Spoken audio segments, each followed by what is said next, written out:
आणि आता बातमीपत्रामध्ये पाहणार आहोत 25 मिनिटात 50 बातम्या अतिशय वेगवान स्वरूपात सुरुवात करूयात। अकोल्यात पेरणी काळात तुरीच्या दरात चढ उतार सुरू आहेत। 8 दिवसात पुन्हा 300 ते 500 रुपयांपर्यंत दरवाढ झाल्याने शेतकऱ्यांना दिलासा मिळालेला आहे आणि पुन्हा दर हे 10,150 रुपयांपर्यंत गेले असून जून महिन्याच्या दरम्यान अकोला बाजार समितीमध्ये आवक वाढली होती। गोंदिया जिल्हा परिषद पशुसंवर्धन विभागाने 3 आठवड्यांपासून जिल्ह्यातील जनावरांच्या लसीकरणाला सुरुवात केलेली आहे। जनावरांना घटसर्प होऊ नये म्हणून 3,85,000 लस दिले असून पशुसंवर्धन विभागाच्या वतीने विशेष लसीकरण मोहीम राबवण्यात येते आहे। सिंधुदुर्गाच्या मालवण तालुक्यातील चिंदर गावात 2 दिवसात तब्बल 20 पेक्षा अधिक जनावरांचा मृत्यू झालेला आहे आणि या जनावरांच्या मृत्यूचं कारण अद्याप अस्पष्ट असून जनावरांचं शवविच्छेदन करण्यात येत आहे। कोकणात समाधानकारक पाऊस कोसळत असल्याने भात पेरणीची लगबग सुरू झालेली आहे। दापोलीतील शेतकरी पारंपरिक गाणी गात भातशेती करत असल्याचं पाहायला मिळतंय। राहत्या घराची भिंत कोसळल्याने वृद्ध महिलेचा मृत्यू झाल्याची घटना अकोल्याच्या मूर्तिजापूर तालुक्यातील नवसाळमध्ये घडलेली आहे। भिंतीखाली दबलेल्या अवस्थेतील मृतदेह आज सकाळी बाहेर काढण्यात आला। पंतप्रधान आवास योजनेअंतर्गत सोलापूर जिल्ह्यातील 30,000 असंघटित कामगारांसाठी गृहनिर्माण प्रकल्पाच्या कामाला सुरुवात होणार आहे। या गृहनिर्माण प्रकल्पातील पहिल्या टप्प्यातील घरांचं नोव्हेंबर 2023 मध्ये पंतप्रधान नरेंद्र मोदी यांच्या हस्ते हस्तांतरण करण्यात येणार असल्याची माहिती माजी आमदार नरसय्या आडम यांनी दिली आहे। वर्ध्यातील महिला रुग्णालयाचं काम अद्याप अपूर्ण आहे। 2016 मध्ये या रुग्णालयाच्या कामाला सुरुवात झाली होती आणि अपुऱ्या कामामुळे लोकार्पणाचं काम रखडलं आणि त्यामुळे लवकरात लवकर काम पूर्ण करून रुग्णालय सुरू करण्याची मागणी नागरिक करतायत। भंडारा जिल्ह्यात पावसानं दमदार हजेरी लावली आहे। शहरात भूमिगत गटार योजनेच्या कामासाठी खोदकाम करण्यात आलं असल्यानं रस्त्याची दुरवस्था झाली आहे। राजेंद्र नगर आणि चरण पार्क मधल्या अनेक घरांमध्ये पावसाचं पाणी शिरलंय आणि त्यामुळे नागरिकांचं मोठं नुकसान होतंय। नंदुरबार जिल्ह्यात सध्याच्या राजकीय परिस्थिती विरोधात मनसेच्या वतीनं आंदोलन करण्यात आलं। जिल्हाध्यक्ष राजेश्वर सामुद्रे यांच्या नेतृत्वात हे आंदोलन करण्यात आलं। यावेळी आंदोलकांनी घोषणाबाजी करत संताप व्यक्त केला। महाराष्ट्राची कुलस्वामीने आई तुळजाभवानी मंदिरातील भवानी शंकर मंडपाच्या खांबाला तडे केलेत तर देवीच्या मंदिर कळसावरती ही झाडं झुडपं देखील वाढली आहेत। या मंदिरातील खांबांची पुरातन विभागाच्या सल्ल्यानुसार दुरुस्ती करावी अशी मागणी होतीये। सोलापूर आरटीओकडून प्रवासी वाहतूक करणाऱ्या बसेसवर विशेष तपासणी मोहिमेअंतर्गत धडक कारवाई करण्यात आलेली आहे। नियमांचं उल्लंघन करणाऱ्या 94 बसेसवर कारवाई करून 3,32,000 रुपयांचा दंड वसूल करण्यात आलेला आहे। उद्धव ठाकरे आज अमरावती दौऱ्यावर असून काँग्रेस नेत्या यशोमती ठाकूर उद्धव ठाकरे यांची भेट घेणार आहेत। अमरावतीच्या गेस्ट हाऊसमध्ये सकाळी 10:30 वाजता ही भेट होणार आहे। राष्ट्रवादी पक्षात झालेल्या बंडखोरीनंतर राज्यात 2 उपमुख्यमंत्री झालेत। दरम्यान याच निर्णयाच्या पार्श्वभूमीवर छत्रपती संभाजीनगर जिल्ह्यातील माजी सरपंच राजीव साळुंके यांनी मुख्यमंत्र्यांकडे गावांच्या विकासासाठी 2 उपसरपंच निवड पद्धत लागू करण्याची अजब मागणी केली आहे। उद्धव ठाकरे यांच्या स्वागताचे बॅनर फाडल्याप्रकरणी युवा स्वाभिमान पक्षाच्या कार्यकर्त्यांवर पोलिसांनी कारवाई केली आहे। या प्रकरणी 5 ते 6 कार्यकर्त्यांना पोलिसांनी ताब्यात घेतले। जळगावच्या जामनेरमध्ये मंत्री गिरीश महाजन यांच्या अध्यक्षतेखाली रोजगार मेळाव्याचे आयोजन करण्यात आलं होतं। भारत हा जगातील सर्वाधिक तरुणांचा देश आहे। अनेक देशांमध्ये नोकरीच्या संधी उपलब्ध असून त्यासाठी तरुणांनी प्रयत्न केले पाहिजेत असं मत गिरीश महाजन यांनी व्यक्त केलं। वर्ध्यातील साई मंदिरासमोर मनसेची एक सही संतापाची मोहीम राबवण्यात आली। यामध्ये नागरिकांनी मोठ्या संख्येने सहभाग घेत संताप व्यक्त केला। फलटण शहरातील पितापुत्रांच्या आकस्मिक मृत्यूने शहरात हळहळ व्यक्त होते। या पितापुत्रांनी रात्री जेवणानंतर आयुर्वेदिक काढा प्यायल्यानंतर त्यांना त्रास झाला आणि त्यांना रुग्णालयामध्ये दाखल केलं। मात्र पहाटे दोघांचंही निधन झालंय। नेमकं मृत्यूचं कारण अस्पष्ट आहे।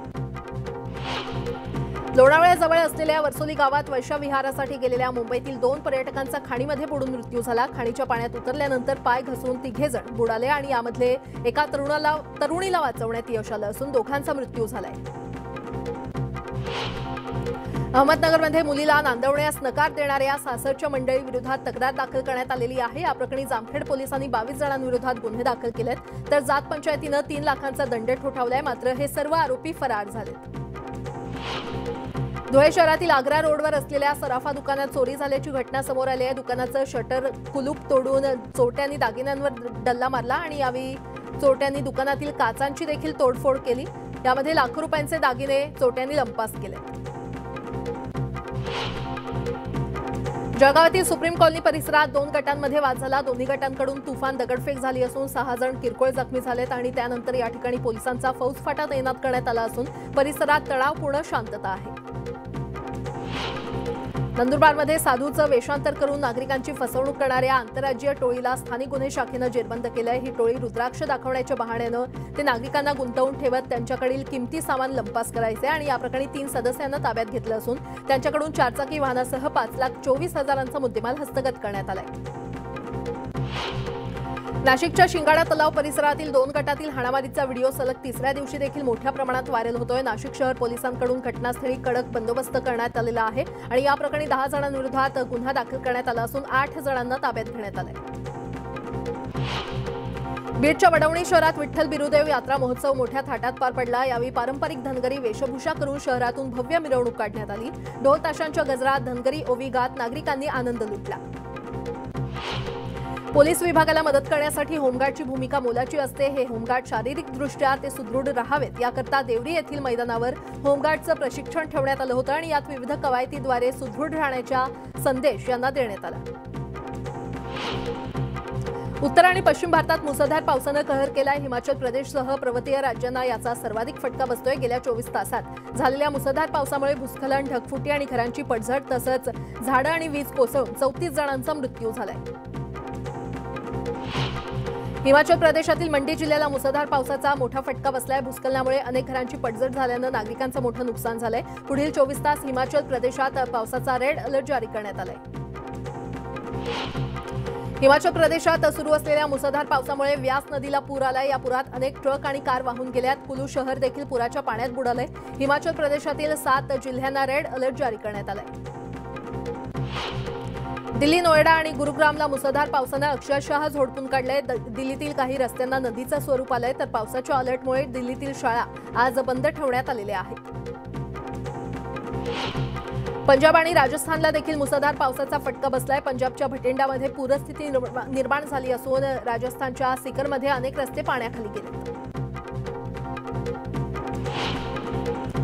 जम्मू काश्मीरमधील खराब हवामानामुळे अमरनाथ यात्रा 3 दिवस स्थगित करण्यात आली होती। मात्र हवामानात सुधारणा झाल्यानं रविवारपासून अमरनाथ यात्रा पुन्हा सुरू करण्यात आली आहे। पश्चिम बंगालमध्ये पंचायत निवडणुकीत झालेल्या हिंसाचारानंतर आज पुन्हा मैदानात मतदान होणार आहे आणि बंगालमधील स्थितीबाबत गृह मंत्रालयाला माहिती देण्यासाठी राज्यपाल गृहमंत्री शहांची भेट घेणार आहेत। देशभरात टोमॅटोचे दर हे वाढताना दिसत आहेत। पनवेल कृषी उत्पन्न बाजार समितीमध्ये गेल्या काही दिवसांपासून टोमॅटोनं 1.5 शतक पार केलंय तर इतरही भाज्यांचे दर वाढलेले आहेत। सध्या चांगल्या प्रतीच्या टोमॅटोचे दर हे 150 असून किरकोळ टोमॅटो 120 ते 100 रुपये किलोनं विकला जातोय। देशातील बाजारात तुरीचे भाव तेजीत आहेत। त्यामुळे तुरीचे भाव 9,500 ते 10,500 रुपयांच्या दरम्यान आहेत। तुरीच्या तुटवड्यामुळे दरामध्ये वाढ होत असून पुढील 2 महिने हा तुटवडा कायम राहण्याचा अंदाज आहे। राज्यात ऊस पट्ट्यात अजूनही समाधानकारक पाऊस न झाल्यानं पुढील वर्षी ऊस उत्पादनात घट होण्याची शक्यता आहे। दक्षिण महाराष्ट्रासह सोलापूर आणि मराठवाड्यातल्या ऊस पट्ट्यात समाधानकारक पाऊस अद्याप सुरू झालेला नाहीये आणि त्यामुळे ऊस उत्पादन घटल्यास साखर निर्मितीमध्ये देखील घट होण्याची शक्यता आहे। मराठवाड्यात यंदा पावसानं उशिरा हजेरी लावल्यामुळे त्याचा खरीपाच्या पेरणीवर परिणाम झालेला आहे। मराठवाड्यातील 50,26,042 हेक्टर पेरणी क्षेत्रापैकी केवळ 10,94,083 हेक्टर क्षेत्रावर म्हणजेच फक्त 20% पेरणी झाली आहे तर अनेक शेतकऱ्यांचा कपाशी लागवडीकडे कल असल्याचं पाहायला मिळतंय। मराठवाड्यातील 749 लघु प्रकल्प पाणीसाठा जवळपास तळाला गेल्याची स्थिती आहे। या सर्व लघु प्रकल्पांमध्ये केवळ 8% उपयुक्त पाणीसाठा शिल्लक असून 86 लघु प्रकल्प कोरडे पडलेले आहेत आणि त्यामुळे मराठवाड्यामध्ये मुसळधार पावसाची प्रतीक्षा आहे। राज्यात ई-पीक पाहणी प्रकल्प राबवण्यात येत असून वर्ध्यात महसूल विभागातर्फे पेरणीची प्रात्यक्षिकं केली जात आहेत। जिल्हाधिकारी राहुल कर्डिले यांनी देवळी येथील शेताच्या बांधावर जाऊन प्रात्यक्षिकांची पाहणी केली। सिंधुदुर्गातील सावंतवाडी विधानसभा मतदारसंघात मोदी ॲट 9 अंतर्गत विशेष जनसंपर्क अभियान राबवण्यात आलं होतं। रविवारी सिंधुदुर्गात टिफिन बैठकीचं आयोजन देखील करण्यात आलं होतं। त्यावेळी या कार्यक्रमाचा अहवाल भाजपच्या स्थानिक नेत्यांनी केंद्रीय मंत्री नारायण राणे यांना दिलाय। गोंदिया शहरातील भागवत टोला ते मुरी मार्गावर एका धावत्या कारला भीषण आग लागली। या आगीमध्ये संपूर्ण कार जळून खाक झाली आहे। मात्र कार चालकानं प्रसंगावधान दाखवल्यानं कारमधील 2 जण बचावले। हिंगोली शहरातील तोफखाना परिसरात रुग्णालयाच्या इमारतीच्या बांधकामासाठी खोदकाम करताना निजामकालीन तोफगोळे आढळून आलेले आहेत। 300हून अधिक तोफगोळे सापडल्यानं मोठं कुतूहल निर्माण झालेलं आहे। विधानसभा अध्यक्षांकडून शिवसेना आणि ठाकरे गटाला नोटीस बजावण्यात आल्यानंतर शिवसेनेच्या आमदारांची बैठक बोलावण्यात आली आहे। दोन्ही गटातील आमदारांना आपलं म्हणणं मांडण्यासाठी 7 दिवसांची नोटीस बजावण्यात आल्यानंतर नेते आता ॲक्शन मोडवर आलेत। मुख्यमंत्री शिंदे, उपमुख्यमंत्री फडणवीस आणि अजित पवार धुळे जिल्ह्याच्या दौऱ्यावर असणार आहेत। शासन आपल्या दारी कार्यक्रमासाठी हे तिघेही दौरा करणार आहेत। उद्धव ठाकरेंच्या विदर्भ दौऱ्याचा दुसरा दिवस उद्धव ठाकरे हे अमरावतीमध्ये पत्रकार परिषद घेणार आहेत। तसेच अमरावती जिल्ह्यातील पदाधिकारी आणि अकोला जिल्ह्यातील पदाधिकाऱ्यांशी स्वतंत्रपणे संवाद देखील साधणार आहेत। उद्धव ठाकरेंच्या अमरावती दौऱ्याच्या पार्श्वभूमीवर राणा दाम्पत्य आक्रमक झाले आहेत। नवनीत राणा आणि रवी राणा हनुमान चालीसा पठण करणार आहेत। अजित पवारांसोबत असलेल्या राष्ट्रवादी महिला काँग्रेसची बैठक होणार आहे। या पार्श्वभूमीवर नवीन पदाधिकारी नियुक्त्या आणि पुढील रणनीती या संदर्भात बैठक बोलावण्यात आली आहे। या बैठकीत राष्ट्रवादी काँग्रेस महिला प्रदेशाध्यक्ष आणि इतर राष्ट्रवादीचे नेते सहभागी होणार आहेत। काँग्रेसचे अध्यक्ष मल्लिकार्जुन खरगे राज्यातील प्रदेश काँग्रेस नेत्यांच्या बैठका घेत आहेत आणि त्याच पार्श्वभूमीवर 11 जुलैला महाराष्ट्रासंदर्भातील महत्त्वाची बैठक आयोजित करण्यात आली आहे। राष्ट्रवादी काँग्रेसच्या फुटीनंतर राज्यातील बदललेल्या राजकीय परिस्थितीचा आढावा घेण्यासाठी तसंच आगामी लोकसभा आणि विधानसभा निवडणुकीची रणनीती निश्चित करण्यासाठी ही बैठक बोलावली आहे। राष्ट्रवादी पक्षात फुटीनंतर विविध राज्यातील नेत्यांनी शरद पवार यांच्याबरोबर फोनवर चर्चा केली। मात्र समाजवादी पक्षाचे राष्ट्रीय अध्यक्ष अखिलेश यादव हे मुंबईमध्ये येऊन शरद पवार यांची सिल्वर ओकवर भेट घेणार आहेत। या भेटीमध्ये पक्षफुटीवर चर्चा होणार असल्याची माहिती आहे। आज भाजपच्या केंद्रीय निवडणूक समितीची बैठक होणार आहे। या बैठकीमध्ये राज्यसभा निवडणुकीतील उमेदवारांची नावं निश्चित केली जाणार आहेत। आमची सर्व दारं ही खुली आहेत। कोणत्याही नेत्याला आम्ही मान सन्मान देऊ। जो नेता अजितदादांसोबत काम करणार असेल त्याचं स्वागत करू, अशी खुली ऑफर अजित पवारांचे समर्थक अनिल पाटील यांनी एकनाथ खडसे यांना दिली आहे। उद्धव ठाकरे 2 दिवस अमरावती जिल्हा दौऱ्यावर आहेत आणि त्यांच्या स्वागताची जय्यत तयारी करण्यात आली असून संपूर्ण शहरभर पोस्टर, बॅनर आणि भगवे झेंडे लावण्यात आलेले आहेत। ज्या विश्रामगृहावर उद्धव ठाकरेंचा मुक्काम आहे त्या ठिकाणी पोलिसांचा बंदोबस्त वाढवण्यात आलाय। राज्यात पुढील 2 दिवसात पावसाची शक्यता वर्तवण्यात आली आहे। कोकण आणि गोव्यामध्ये मुसळधार तर मध्य महाराष्ट्र, मराठवाडा आणि विदर्भात देखील पावसाचा अंदाज वर्तवला आहे आणि यंदाच्या मोसमात आतापर्यंत मुंबई शहर, पालघर जिल्ह्यात सरासरीपेक्षा जास्त पावसाची नोंद झाली आहे।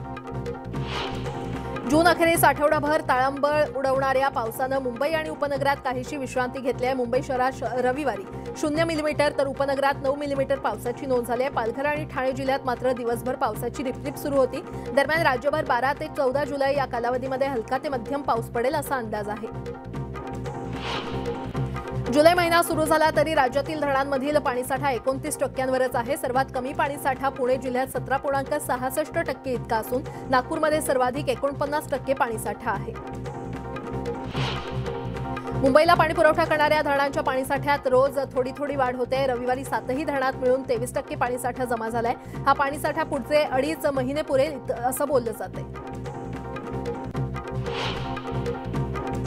यासोबतच इतरही काही महत्त्वाच्या बातम्या आपण पाहणार आहोत। तुर्तास एक छोटासा ब्रेक पाहत रहा न्यूज 18 लोकमत।